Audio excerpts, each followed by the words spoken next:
Hello दोस्तों, cold calling करते समय हमारे दिमाग में यही रहता है कि ज्यादा से ज्यादा अपॉइंटमेंट हमें कैसे मिले। और इस वीडियो में हम वही बारे में बात करने वाले हैं। इस चैनल को आप सब्सक्राइब करना ना भूलें, क्योंकि कोल्ड कॉलिंग के और 2 वीडियोस मैंने डिस्क्रिप्शन में डाले हुए हैं और ढेर सारी इंश्योरेंस ऑन सेल से रिलेटेड वीडियोस आपको मिलेंगी, जिससे आप अपनी सेलिंग स्किल को और स्ट्रांग कर सकते हैं। तो जल्दी से शुरू करते हैं।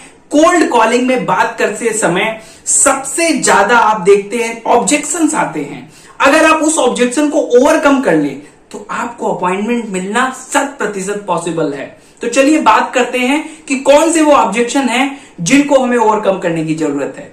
तो सबसे पहला ऑब्जेक्शन आप लोगों ने देखा होगा आता है ज्यादातर कि मेरे पास ऑलरेडी कई इन्वेस्टमेंट प्लान मौजूद है, मुझे और प्लान लेने की जरूरत नहीं है।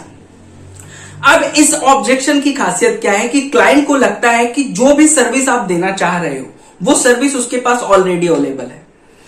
आपको कैसे इस कॉल को हैंडल करना है ताकि आपको अपॉइंटमेंट मिल सके। आपको कहना है सर बहुत अच्छा लगा जान करके कि आपके पास ऑलरेडी कई इन्वेस्टमेंट प्लान हैं।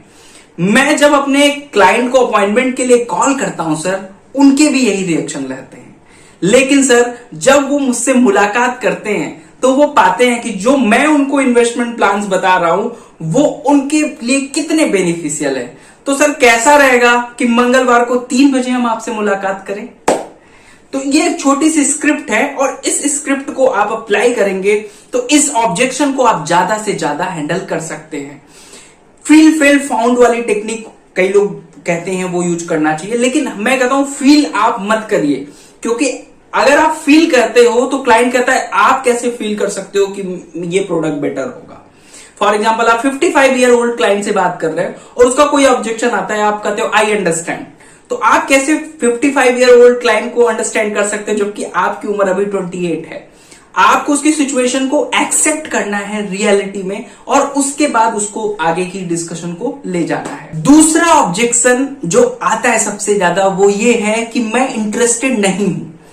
इस ऑब्जेक्शन को हैंडल करने के लिए आप 1 लाइनर बोल सकते हैं कि सर मैं आपको बताऊं कि जब भी मैं अपने नए क्लाइंट को कॉल करता हूं कई लोगों का ये रिएक्शन रहता है कि वो इंटरेस्टेड नहीं है, लेकिन सर जब वो मुझसे एक बार मिलते हैं तो वो पाते हैं मेरी जो सर्विसेज हैं उनके फाइनेंशियल प्रोफाइल के लिए कितनी बेनिफिशियल हो सकती है। तो सर कल 3 बजे मिले।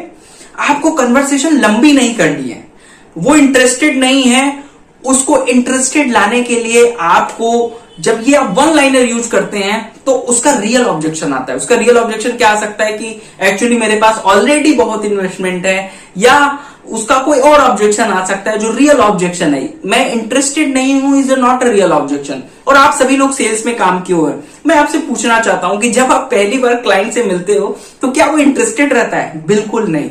हम जब कन्वर्सेशन करते हैं उसके बाद उसकी नीड निकालते हैं और अपने प्रोडक्ट से सोल्यूशन दिखाते हैं तब वो इंटरेस्टेड होता है। तो मेन एजेंडा है हमारा अपॉइंटमेंट लेने का और ये इंटरेस्टेड नहीं हूं ऑब्जेक्शन को एक और आगे रोल में ले जाने का कि मेरे पास ऑलरेडी कई इन्वेस्टमेंट है। जब वो ये बात कहेगा फिर आपको पता है कैसे ऑब्जेक्शन हैंडल करना है।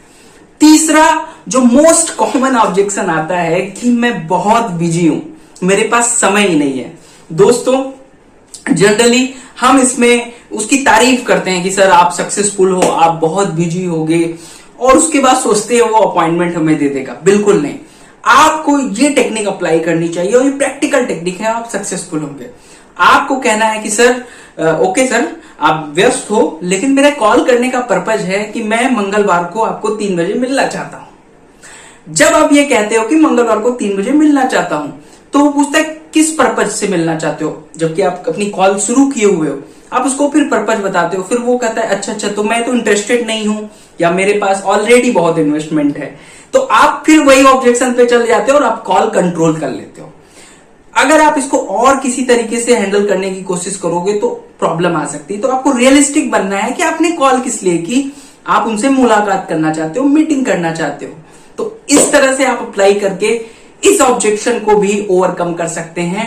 दोस्तों चौथी जो ऑब्जेक्शन आती है वो ऐसे कस्टमर की तरफ से आती है जो अपने आप को बहुत ही इंटेलिजेंट शो करते हैं। जब आप इन्हें कॉल करते हैं तो वो कहते हैं कि आप अपने प्रोडक्ट की डिटेल मुझे मेल पे भेज दीजिए या व्हाट्सएप पे भेज दीजिए, मैं एक बार उस पर गो थ्रू करूंगा और अगर इंटरेस्टेड हुआ तो आपको कॉल करूंगा।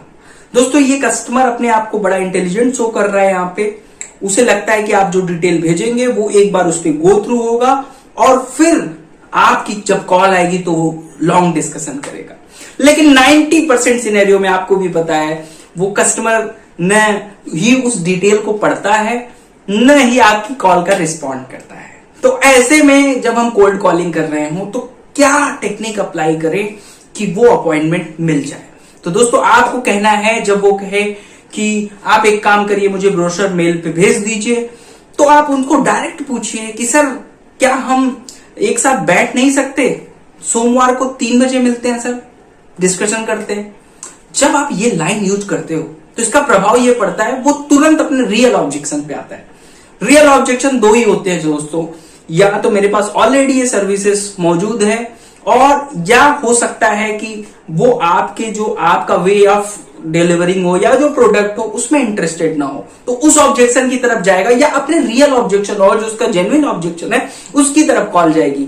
अदरवाइज आप ब्रोशर अपने प्रोडक्ट की डिटेल भेजते रह जाएंगे, वो उनपे डिस्कशन नहीं करेंगे। तो दोस्तों इस वीडियो में हमने ये कॉमन 4 ऑब्जेक्शन के बारे में बात की, और अगर आपको वीडियो अच्छी लगी तो दोस्तों कमेंट में जरूर बताएं और किस टॉपिक पे सेलिंग स्किल इंप्रूवमेंट करने के लिए आप वीडियो चाहते हैं, जरूर कमेंट में अपनी सलाह दें ताकि मैं उस पर नई वीडियो लेकर के आऊं जो आपके लिए यूजफुल हो। थैंक यू सो मच दोस्तों।